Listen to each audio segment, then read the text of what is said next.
Now, in April, Vice President Kamala Harris, she was bragging. She's playing a big role in Biden's plan to withdraw forces in Afghanistan. But now she's totally MIA, missing in action, nowhere to be found. Still, in her absence, Kamala is deeply unpopular.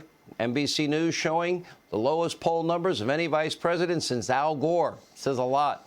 Meanwhile, Biden's press secretary circle back. You know, we have all the leverage Psaki has been front and center during most of this Afghanistan debacle. But now some of her old tweets, they're coming back to haunt her. 2019, that's right, Circle Back Jen was a big fan of the Ukrainian impeachment hoax, tweeting, quote, "It's not just the call transcript, the whistleblower complaint, the hearsay whistleblower, not the real whistleblower, the hearsay whistleblower, would likely have more details. We need both and not just the call." This week, when asked about the phone call between Ghani and Biden leaked by a whistleblower, Psaki replied, "I'm not going to get into private diplomatic conversations or leak transcripts of phone calls." Sudden change of heart from Circle Back.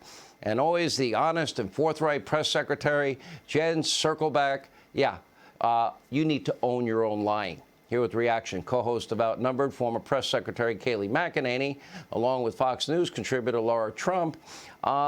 I think one of the first questions that you got, Kayleigh, was, are you going to lie to us? I would say Jen Psaki lied to us. Yeah, there's no doubt that she did. And our own Jackie Heinrich and Peter Doocy ask hard questions, but, you know, you need other reporters to ask follow-up questions to the hard-hitting questions you ask.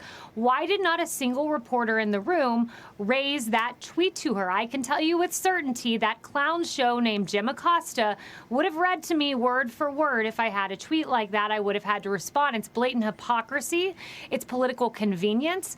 And she can't answer. And the press just simply won't ask a question about a president who literally asked the Afghan president to lie. And unlike with President Trump, that phone call was nothing President Trump had. Unlike that, this phone call ended up with 13 dead American soldiers, stranded Afghan allies, stranded Americans, and Afghans hanging from airplanes. And not even to be asked about your own standard that you yourself set in that tweet. It's amazing.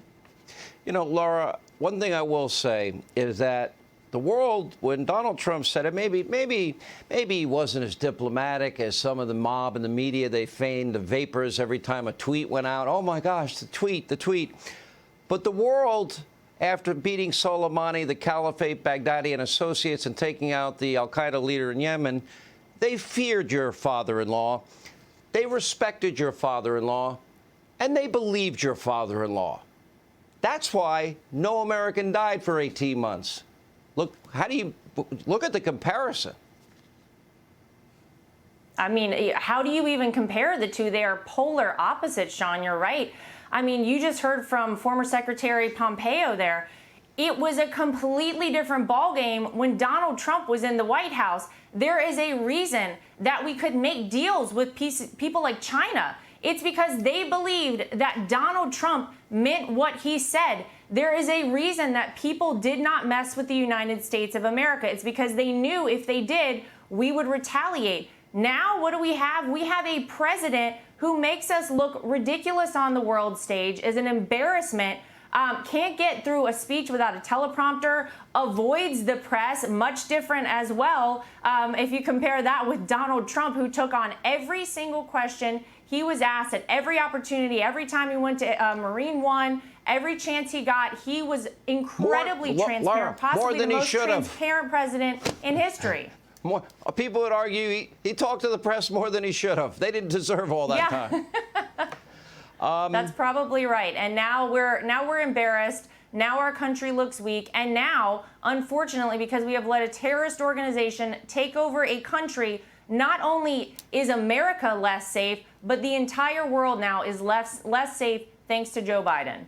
And the sad thing, 20 seconds, Kayleigh, Americans were abandoned behind enemy lines. Final 20 seconds. Yeah. We used to have a very simple motto in this country, leave no man behind. That's forsaken. Now it's leave 100 Americans behind. Untold numbers of Afghan allies. It's not the American way. People won't stand for this. All right. Thank you, Laura. Thank you, Kayleigh McEnany. Hey, Sean Hannity here. Hey, click here to subscribe to Fox News YouTube page and catch our hottest interviews and most compelling analysis. You will not get it anywhere else.